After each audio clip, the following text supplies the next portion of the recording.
Ow, Huples cat. Climates are changing, whether you like that or not. Where do you get information? What do you do? How do you prep for it? Predator Full Spectrum Survival actually got his viewers to send in photographs of empty food aisles, and he makes an excellent point. When your food aisles are not empty, you dismiss other people's lack as a whatever. But there is a pattern going on here, and it is actually global, and they will at some point get that together, but there's food shortages happening in major countries across the planet right now. And I think it's important that the message isn't lost by the means. Like, I believe this is caused by human-caused climate change with a little bit of COVID factor into it, and Brad probably doesn't fully agree with that, but it doesn't matter. You still have to prep for this, you still have to deal with this. Now, I did, of course, take snapshots of his video, and the video is linked, and I kind of had fun with grabbing his expressions. Do apologise for that. And what follows now is week 2 of Global Health, where we're looking at women's issues. No food, no water, most rights issues disappear. Survival becomes the only issue that people have. Whether you like Brad or you like me or you hate us both, stock up. Hello, the climate's changing. It's changing in ways that we can't predict. We are trying to predict, and we don't know what the outcome will be. Almost every day you see news reports, selective news reports from selected parts of the world, emphasizing to you that the thing called climate that you've grown up with has altered and is altering. Some of you may be old enough to know that. The point is here that rather than just watch passively selective news sources telling you that there's major droughts happening and wildfires and floods and other issues associated with human-caused climate change, what you need to be doing is actually taking actions, concrete actions, to reverse, mitigate the effects of climate change on you personally and on the globe and your local community. That's easier, much easier said than done. One of the main ways is to stay informed. That is a very millennial thing. Collaboration, sharing, like on Facebook. It is a first step, I grant that. But you need to have the information that's actually real-time data, and you need to get it from sources that are appropriate. There's many inappropriate sources for everything these days online, and a lot of them are very entertaining. One of the things I do is I look at Market to Market, which is a PBS program that is focused on farmers. At times it's quite dull. Farmers' lives aren't really that exciting, but what it gives you is it gives you a sense of what is actually going on in real time, focusing on, of course, the United States of America that everybody tends to focus on. This week, drought conditions expanded in the West and Midwest, but in the Southeast, remnants of Tropical Storm Fred caused flooding and mudslides. Forecasters watch large amounts of precipitation fall on Georgia and the Carolinas, as Tropical Storm Fred dumped 5 to 7 inches of rain and helped spawn more than a dozen tornadoes. Fred weakened to a depression before causing mudslides and power outages in the western parts of North Carolina. According to the latest U.S. Drought Monitor, extreme and exceptional drought levels continued to expand across Northern California, Oregon, and Washington. Drought conditions helped new wildfires take aim at mountain communities as the colder fire consumed areas of Grizzly Flats. The town of Greenville was destroyed by California's largest single blaze, the Dixie Fire, which has charred almost 700,000 acres over 5 weeks. Wildfires in 2021 have burned almost 4.4 million acres nationally, a 46% increase from the same time last year. Across the Midwest, pockets of rain helped alleviate drought levels in eastern parts of the Corn Belt. But Iowa, Minnesota, and the Dakotas continued to slide deeper into drought. According to the latest USDA crop conditions report, 62% of the nation's corn crop is rated as good to excellent, 7 points behind this time last year. Nationally, 81% of soybeans have begun setting pods. 57% of the 2021 crop is rated good to excellent, down 15 points from a year ago. What about Canada, eh? No rain, grasshoppers, it's been terrible. That's how most farmers here describe 2021. Fields are barely sprouting anything. It's what brought Tom Clement here today. He's getting rid of a third of his livestock. There's just not enough pasture or hay to feed them. Heartbreaking, really. This is the third emergency sell-off at the Ashern Auction Mart since July. And summer sales like this are unprecedented. Auctioneer Buddy Bergner says there's no alternative. People have to get rid of cattle because there's nothing for them to eat and you can't let them starve. From morning to night, truck after truck arrive with cattle, more than 1,000 in total. Normally, calves wouldn't sell until later in the fall once they're weaned and bulked up for slaughter. Some generational family farms are selling off entire herds. There's people crying in the stands when their animals sell. There's people that are upset. You get the whole spectrum of emotions when it's a situation like this. West Interlake Reeve Arthur Jonassen is a cattle rancher himself and knows what's at stake. These cows that are going through here now today, or you'll see later on, were probably purchased at $2,000 a piece, and these guys are going to be lucky to get $1,000 for those cows. The influx of cattle is also driving down sale prices. Buyers sit front row.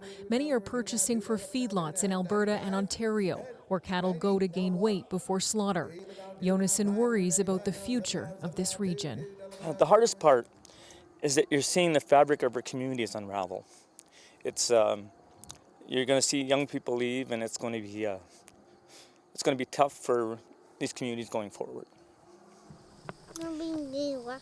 Kirk Kiesman says this is the fourth money-losing year because of dry conditions.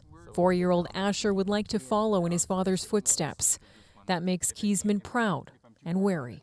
It's a great lifestyle, but right now it's not the best business. Still, he and others will keep going for now and keep hoping for a better season next year. Leaving aside the reduction of meat consumption is probably one of the better things people can do as an individual to mitigate the effects of climate change. It isn't going to reverse climate change, nor is it going to stop climate change from increasing over the next few years to decades. It is an important first step, and I would argue, as a vegan, it's actually really nice not to have to kill about 500 animals a year just to eat, and we can get into that later on. But for now, I want you to take note of what's going on here. These are small farmers, and it's the small farmers and the poor farmers across the globe who are going to be mostly affected by climate change. It isn't really going to be the industrial producers, Tyson's, etc. They'll grow lab meat, they'll do whatever it takes, and they have the economy of scale to do it. It's the individual smallholder, third, fourth generation farmer with about 400 acres up in Manitoba. They're going to get wiped out. They've been through droughts recently, and this is an unprecedented drought in 2021. You'll keep hearing that. If you have your eyes and ears opened, you'll see it. Unprecedented, once in a 1,000-year flood, once in a 1,000-year wildfire, once in a 1,000-year heat wave, onwards it goes. It's because for the last 1,000 years or more, we've been in a natural cycle. We've had really cold years, really hot years, really wet years, really dry years, but overall the temperature on the globe and the oceans of the world have been pretty steady. That is no longer the case. Both oceanic and land temperatures are rising. How fast? We can guess. We know what they've risen over recent times. This has been the hottest July in record-breaking history for most people in most parts of the world. But in Manitoba, they've got two choices. They go bankrupt and sell to a big producer, or they switch crops. And that's what mitigation would be like. Mitigation is voluntarily, last year, selling your beef herds and figuring out what crops are drought resistant that you can plant on the land that you formerly used for cattle. What we do as people, we tend not to act until such time as we have to. And at that point, cattle that you spent $2,000 buying and then have spent a lot of money looking after and feeding are now worth $1,000 or less. And even worse, if it becomes a big enough crisis, nobody's going to buy them. Going a little tour now, looking at droughts affecting various parts of the world as reported this week. Idaho reservoir levels are dropping earlier than normal. USGS Idaho posting this picture to its Twitter page this morning. It's a look at the Littlewood Reservoir in central Idaho. It doesn't even look like a reservoir. This photo was taken on August 11th, and it shows just how severe our drought really is. According to the Bureau of Reclamation website, the Littlewood Reservoir is now 0% full. Unfortunately, the water's so low, we're not quite sure if we're going to be able to get our boat in. The Bureau of Reclamation says the vertical water levels at Lucky Peak is lowering at 2.5 feet per day. It's left some boats stranded on the shore. I can't believe that boat. I mean, it's been beached, and I don't know, whoever it belongs to, they're gonna have to take real good care of it to get it back for next year. And with that rapid drop in water levels, the hard part may be getting a boat out of the water rather than putting it in. 2 vertical feet translates to a lot more on the shoreline. That bottomed out this boat overnight. With another 2 vertical feet tomorrow, it'll be left completely on the shore. Marco Razzolini grows an unusual crop for a Tuscan farmer: peanuts. When fellow farmers ask him why he plowed under sunflowers to grow a plant more common to parts of Africa or the U.S. South, he tells them the choice was clear. Compared to 20 years ago, this area has gotten drier and hotter. The climate has become ideal for peanuts. They thrive in dry, sandy soil. We have to follow nature. We can't force our will on it. According to a new report, 1/5 of Italy is at risk of desertification. Farmers from the Alps in the north to Sicily in the south are adapting to climate change, as seasonable rains are less reliable now. We're always forced to keep going with the little water that we have. We're trying to teach farmers to consume less water. I'm very worried because this part of Tuscany needs a lot of water. It's not just Tuscany. 2 hours south in the hills of Lazio, Tonino Casciani prefers to keep growing what Italians have cultivated since ancient times: wine grapes. But he too is embracing change. With fewer water resources, his hilltop vineyard is especially at risk. Now Casciani works with a team that maps his land with multispectral images that help him make complex, subtle decisions about when to water and how much he needs to irrigate. It's the first time I've seen a waterfall that's not really there, but it's a phantom falls, I guess, might be that.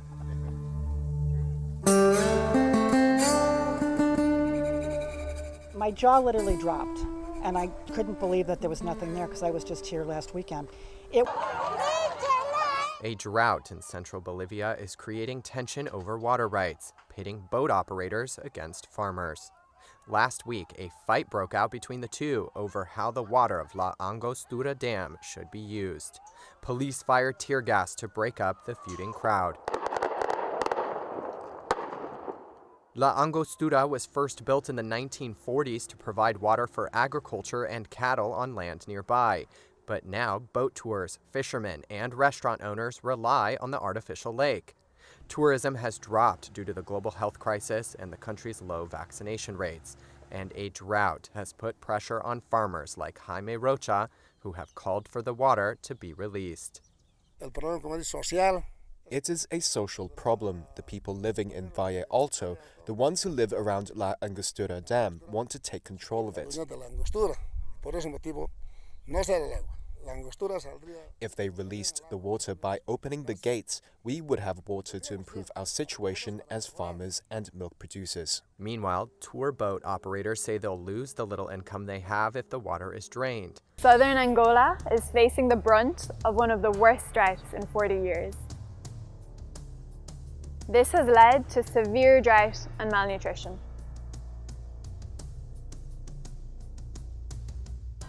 Over 3.8 million people in Angola are facing insufficient food consumption.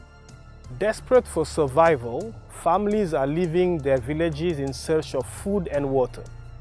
Children are the worst affected.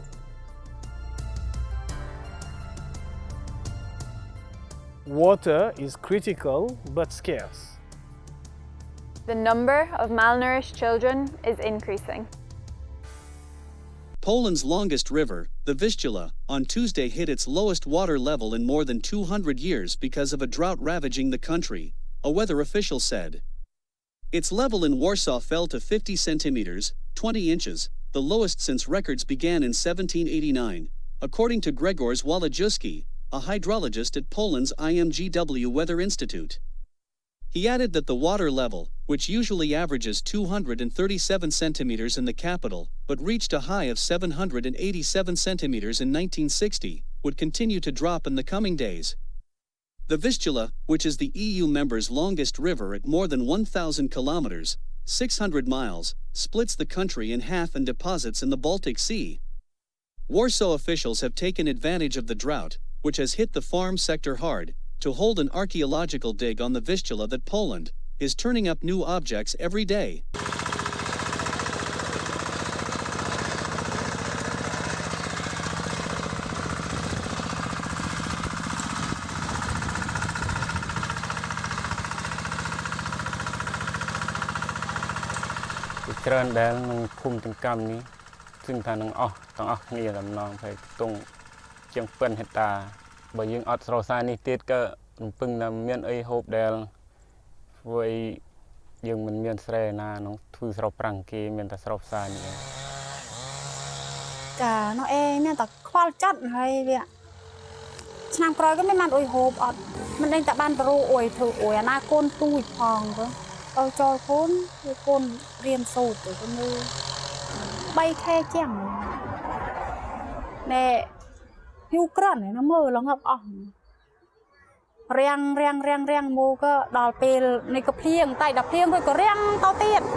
At least 1.4 million people are surviving on donated food in parts of the country due to the ongoing drought that has hit hard. According to the National Drought Management Authority, NDMA, 12 counties of Marsabit, Mandera, Garissa, Wajir, Kilifi, Tana River, Lamu, Samburu, Kitui, Isiolo and Laikipia are in the alert drought phase, while 11 counties including Nyeri, West Pokot, Baringo, Embu, Kajiado, Kwale, Meru, Narok, Taita Taveta, Tharaka Nithi and Makueni are in normal drought phase. The situation is feared it could last until end of the year based on the current weather forecast. Another reservoir has gone dry as Utah's drought emergency continues.